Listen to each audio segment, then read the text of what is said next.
Hozay in Hollywood, exposing creeps in town who ain't so good. Where any no-talent hack with a big bulging sack used to be an overnight star. Where a drop of your drawers to studio whores used to get you prime seating in bars. Hozay in Hollywood.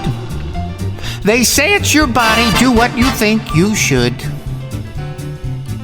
On his bedpost you're a notch, or kick him in the crotch if they claim they can make you a star. They say I'll make you famous, just open your anus, easy as driving a car. Ho! Ho! Hozay in Hollywood. I speak the truth, it really ain't so good. Despite the Me Too movement, it still needs improvement, even though Harvey's in jail.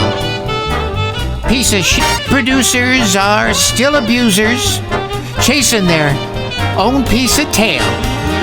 Hozay in Hollywood, exposing creeps who ain't so good. So keep your knees together, enjoy this weather, but don't expect any change soon. There will be lots of auditions and changing conditions, and Alec Baldwin is still a buffoon. Ho! Ho! My name is Hozay Smith, and I kick ass. Hozay in Hollywood is brought to you by the Xiaomi Car Company of China. It's the latest, it's the greatest. It's the all-new SU7 electric car from Xiaomi. Yes, planet savers, now you too can enjoy all the benefits of driving a quality electric car while giving Elon Musk and Tesla the middle finger. Impress your friends by showing them just how environmentally conscious you are. Wave to gas stations as you pass by, but don't take our word for it. Who loves this car? Why, it's Jim Granger, Chief Executive Officer of the Ford Motor Company. He's been driving one for more than 6 months and was quoted in recently published reports saying, "I love this car and I don't want to give it up. If it's good enough for the Chief Executive Officer of Ford, it's good enough for you." Don't let a little thing bother you like you have to drive an electric car for 48,000 miles before you equal the amount of CO2 put into the atmosphere by a gas-powered car in order to make the battery. That's not important. It's only your first step towards listening to the climate savers and marching in lockstep with them, ensuring a bright future for our planet and all of us. An electric car is just a start. Soon you'll eat bugs instead of beef for your protein. Martha Stewart and Guy Fieri are working on recipes as we speak. Get your electricity solely from wind and solar power. When the sun doesn't shine and the wind doesn't blow, it's a small sacrifice to sit in a cold and dark unpowered home for several days. And forget about cooking on a gas stove or using a gas fireplace. If the local electric company can't provide the power you need for your home, don't worry. They'll eventually get around to it and you and your family will be just fine. If you're cold, put on another sweater and socks. The all-new Xiaomi SU7, built by Chinese communists and sold to clueless, guilt-ridden Americans just like yourself who demand value and zero emissions. Get yours today. Ladies and gentlemen, moms and dads, boys and girls, And non-binaries of all ages. welcome to yet another edition of Hozay in Hollywood. That's right, it's Hozay in Hollywood. Okay, just settle down. I'm fired up today, Hammerhead. That's Hozay. That's the Hammerhead. Where do we go? What kind of week was it for you? Oh, Hammerhead. You know that I am working part-time as the Hollywood Gigolo. That's right, yes. The Hollywood Gigolo. It's gigolo, but it's mispronounced. Why? For marketing purposes. Oh, okay. Yeah, I advertise on the radio here in Hollywood. Isn't that illegal? Yeah, but it's Hollywood. They don't care. And what's that jingle? Oh, jingle is, when you're hot and horny, don't think about going solo. Pick up the phone and call Hollywood Gigolo, Gigolo, Gigolo. And then the announcer comes in and says, that's right, 24 hours a day, 7 days a week. You can count on Hollywood Gigolo. You can count on him, you know. And then I come back, Gigolo, Gigolo, Gigolo. Mm-hmm. And I was busy last week. 4 clients. No kidding. Yeah. As you know, the Gigolo has has one sole purpose in mind, Uh-huh. and that is to deliver satisfaction. Okay, and you're servicing a particular nuance. Yes. Older women married to filthy rich men who are away on business. Okay, so you could say this is revenge sex? You could say that. Uh-huh, okay. All right, so you said you had 4 appointments? Yes, and I'm here to say that the gigolo delivered on all 4. Okay. One was a little touch and go. Uh-huh. And I mean that literally. Uh-huh, and? Well, and what? I got there. Uh-huh. Because, I have one purpose in life, and that's to satisfy. Uh-huh. I bring satisfaction. Uh-huh. What package did they buy? 3 of them bought the basic package where I arrive, I satisfy, and depart. Okay. Any extras? No, they didn't get extras. They were short on time. Uh-huh. And the 4th? The 4th got the platinum package. Uh-huh. Which is what? I arrive. You arrive. I charm. That's right. Charm. Satisfy. Depart. And as a big finish, I swing naked from the chandelier. Uh-huh. So you must be flush with cash. Yes, I am. I'm flush with cash. Uh-huh. And what about Hozay in Hollywood? What about spreading the dirt, dishing the dirt? Yeah, we dish the dirt, scoop the poop. Okay. Dish dirt, scoop poop. Repeat after me. I don't need to repeat. Not necessary. So you ready to spill some mud? Yes, absolutely, Hammerhead. If I can get the right... Okay. Introduce me. All right. Ladies and gentlemen, here he is, Hozay Smith with Hozay in Hollywood. Mr. Smith? Thank you, Hammerhead. The punk rock band Sex Pistols guitarist Steve Jones says he once farted in front of the late Lisa Marie Presley just to get a rise out of her. "I like to fart in front of people," said Jones. You can tell if someone is cool or not from their reaction. According to Jones, she was sitting outside a Starbucks and appeared disgusted.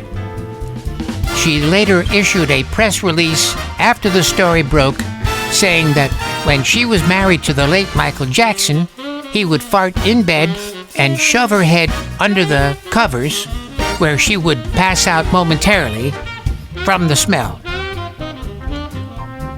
Once said the king of pop, he was able to he was able to moonwalk because he was propelled by farting, like jet propulsion. How can that be? Because he would moonwalk backwards, and if he's farting, that would propel him forward. Yeah, all right, well. Bianca Censori is reportedly scared to leave husband Kanye West because he controls, I don't read so good, the lighting. Yeah, just go on with it. Yeah. He controls so many aspects of her life. This is a woman who shows up at public events showing more skin than a newborn baby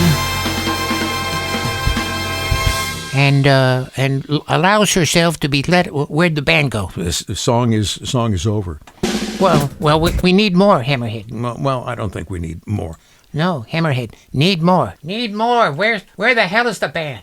Where the hell is the band? Da da da da da da da da da da da. Okay, here we go. All right, Bianca Censori? Yeah, shows more skin than... Yeah, we know, newborn baby. And allowed herself to be led around by the nose. It's safe to say that Crazy Kanye was never intended to be a lifetime commitment. And finally, world-class narcissist Alec Baldwin put himself on Instagram completely disheveled and looking like he'd gone 12 rounds with Muhammad Ali, rambling on about a pre-war civil period, or a civil war period. Just get it right. Yeah.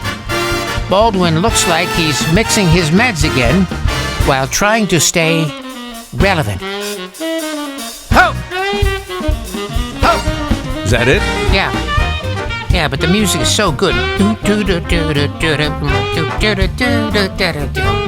We don't need the music. No, come on. Hey, where'd the band go? We heard enough. Hey, like Billy Idol said in that very first MTV commercial, too much is never enough.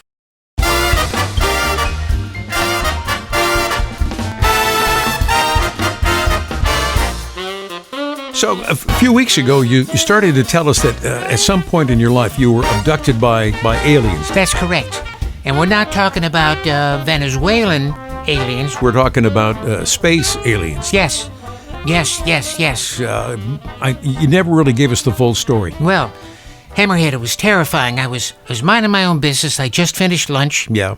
And I'm walking down Sunset Boulevard past the world-famous Whiskey A Go-Go. Great rock and roll club. Yeah, we know what it is. All right. And suddenly I looked up. Yeah. And there was like a flying saucer. Okay. And it was doing what flying saucers do. Uh-huh. And what's that? Was flying. Uh-huh. And the next thing I knew, I was suddenly, what's the word when they suck you up right in there? Teleported? Yes. Thank you, Hammerhead. Thank you. Yes, I was teleported up into the spacecraft. Okay. And next thing I know, I'm looking out the window. They've got windows. Yeah. So they can, see where they're going. Oh, stupid.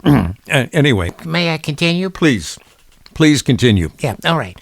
So we're flying around Southern California. Mm-hmm. We're flying down to Newport. Mm-hmm. Come back up the coast. Mm-hmm. Have you seen anything at this point? No, not a thing. Okay. We're just like flying around. Okay. And then, like a door opens up, and suddenly two space aliens came out started walking toward me. Uh-huh. What do they look like? They look like space aliens. Uh-huh. Were they tall? Were they short? One eye? Yes. You're not giving us any details. You're not giving us anything to go on. Well, I'm doing the best I can, Hammerhead. I'm trying to tell you the truth. Okay. All right. So the space aliens come out and they're facing you. Yeah. And one of them steps up and says to me, "You hungry? You want a sandwich?" They had sandwiches on the flying saucer. Yes, they did. Space aliens. Uh-huh. Did you find out what kind of sandwiches they had? No, I turned them down because I wasn't hungry. I did ask for a beverage. You don't ask somebody if they want a sandwich unless there's beverage. Of course. Man kills for food, but there must also be beverage. Okay, yeah. All right, so anyway, here it is, the confrontation with the two aliens. Yes, so we're flying around, and then we're all looking out the window, and the next thing I know, one of them says to me, got to do this with a little spark here. Yeah, there we go. What is this? It's dramatic music. Do we really need this? Yes, you want me to tell the story? All right, yeah, all right. So, space alien looks at me, and he didn't have a mouth, but suddenly I could hear the words. Okay, and what did he say? He said, "I am Zargon from the planet Zargon. I am here to take over your world." Our world? Yes. Mm-hmm. Well, the way things are going lately, he can have my world. Well, that's beside the point. Uh-huh. No, actually, it was like this. Where the hell is it? What are you looking for? What are you breaking character for? I need Hammerhead. Leave me alone. All right, here we go. All right, so set it up again. Why don't you set up what again? Where the space aliens came out. All right, so it's your story. I know. All right, so the space aliens came out, and what did he say? He said, "I am Zargon from the planet Zargon. I am here to take over." That doesn't sound right. Hello. Fa fa do do do fa fa. All right. Booking. All right. No. Robot. What the hell are you doing? got a bullhorn in your hand, and what are you doing? I'm trying to, replicate as close as possible to what it was. I thought you did it the first time with a little reverb. No, this is better. 1, 2. Okay, all right. So after they said, you want a sandwich? No, blah, blah, blah. Then he said to me, I am Zargon from the planet Zargon. I am here to take over your world. That was it? Yeah.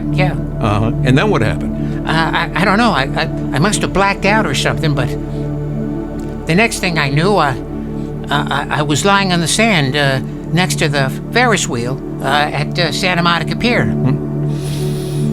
Can we kill the music now? Yeah, you can make that go away. Oh, good. Okay. So you woke up on the sand next to the Santa Monica Pier. Yes. Mm-hmm. I thought maybe I was dreaming the whole thing, but that's not what was happening. I wasn't dreaming. That really happened. Uh-huh. You're walking down Sunset Boulevard. They picked you up. They teleported you in. They asked if you wanted a sandwich, and then they told you that they're going to take over the world, and wound up on the Santa Monica Pier. Yeah. What do you think? I say stupid stuff, don't I? But true. Uh-huh. Yeah. Thanks a lot.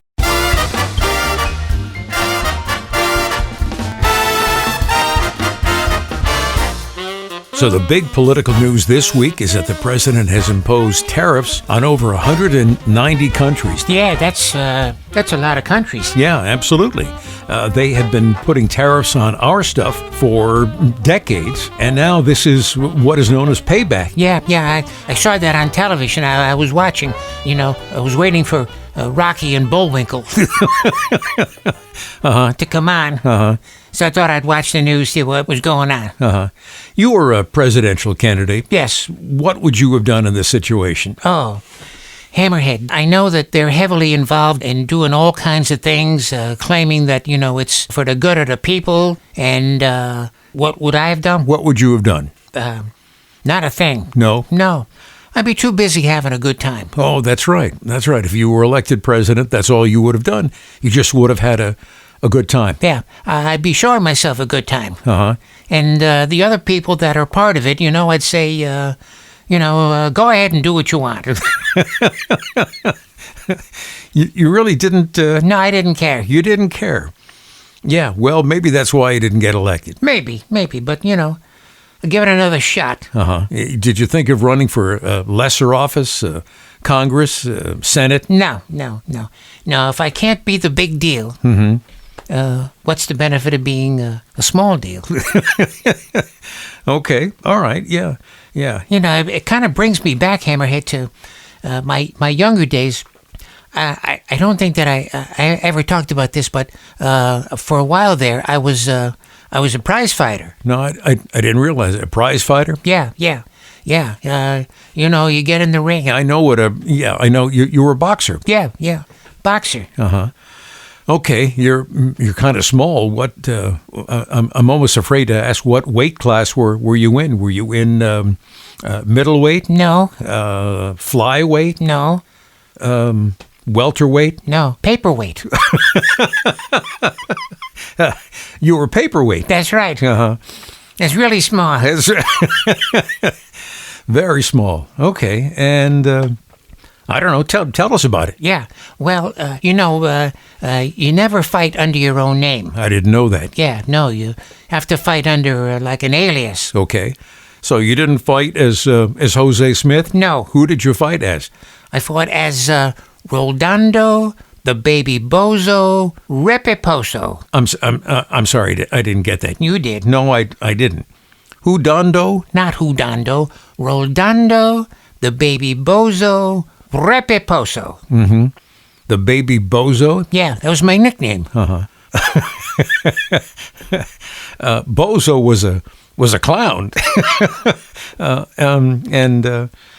What do I need to know? Well, it's all about it's all about style. Uh-huh. And so, sometimes I come into the ring wearing one of those bow ties that squirts water. Like a real clown. Like a real clown. Uh-huh. Other times I'd come in with those big red floppy exploding shoes. Uh-huh. But you're a prize fighter. Yeah. Uh-huh. And how did you? Well, I kind of talk like this. I was like a palooka. Uh-huh. Yeah, it's a palooka. Uh-huh. How did that go? Well, I say, people ask me, and I say, I always wanted to be a fighter. Mm-hmm. I thought I could be a goof fighter and maybe someday fight for the paperweight championship at a while. Okay. And what? What happened? I became champion of the world and filthy rich. What do you think? All right, I'm sorry. I was never, well coordinated, but boxing was a sport that didn't really measure your ability with a ball and a stick. Okay. So, that's where I had all my problems. Later years, I'd become, an average golfer, but at this stage of my life, I had no confidence in my talent to, connect a ball and stick. Okay. So there was a boxing gym in my neighborhood that offered low membership rates and would provide me with a chance to face off against some, pretty decent local fighters. Okay. All right. I'm with you so far. So, like I said, the fight game is regulated according to weight. I didn't even qualify for flyweight. Those are really little guys. Yeah. So I wound up as a paperweight. Mm-hmm. And, when I talked like a palooka, I dreamed that someday I would fight for the paperweight championship at a while. Mm-hmm. Never made it? No, never made it, no. I was the Baby Bozo. But, I dreamed of being the champ. Uh-huh. Because, when you're the champion, everybody calls you champ. I'd be a big deal athlete. I'd be on TV, adoring fans, well-wishers. People would want to shake my hand. Mm-hmm. Sure. I can see that. They'd say things like, hey, champ, good to see you, or, hey, champ, here's free stuff. Mm-hmm. Or, hey, champ, sleep with my wife. What? No. How stupid. Yeah, you think that people would... Well, they would think it was a big deal. Oh, this is painful. The stupidity is just painful. So what happened in your career? Well, the great and late Muhammad Ali was famous for predicting not only the outcome of his fights... I remember that. But also to the delight of boxing fans everywhere... he'd predict the exact round in which he'd win. Yeah, I remember that, and sometimes they would happen. Yeah. I did the same thing. I was inspired by what he did, but instead of predicting when I would win, I would predict when I would lose. Hello? Yeah, I'm here. Really? Yeah. I'd go on TV prior to a fight, and I'd tell the interviewer, I'm kissing the floor in 4. Uh-huh. Or I'll take a dive in 5. So you were throwing your own fights. Yes. The boxing commission that oversees the fight game took a dim view of me fixing my own fights. Okay. I'm with you so far. Guaranteeing a losing outcome. Mm-hmm. Eventually, the commission had no choice but to suspend my license. Yeah. But I had the last laugh and continued to drive anyway. But they took away your boxing license. Yeah. Stay with me, Hammerhead. Okay. Yeah, all right. What else do you want to tell us? Well, I eventually got a shot to fight for the title. No kidding. Yeah. The World Paperweight Championship. I had to travel to New Mexico for my chance at fame and glory. Yeah. But unfortunately, the fight was not well attended. Well, I can see the heavyweight and the welterweight divisions. Those are the ones that really attract, the most. The smaller divisions, they're great fighters, but they don't really draw big crowds. Yeah. The fight, there was like 87 people that showed up, most of whom snuck in. Yeah. And I went down early. Yeah. I went down often. Ooh. Fight was called off halfway through the first round on a technicality. Uh-huh. What happened? Well, technically speaking, I was laid out on the canvas trying to recall the words to the children's limerick, The Itsy Bitsy Spider. Okay. You all right? Yeah, I'm okay. I'm okay. So, at first the fight was called The Whoopin' When No One Was Lookin'. Okay. And later on it became known as The Turkey in Albuquerque. And this got attention? Yeah. How did you make out financially? Well, my purse would be a piece of the gate, Okay, that's usually what happens. but when the fight was over, the promoter came into my dressing room, gave me a hinge and part of a latch.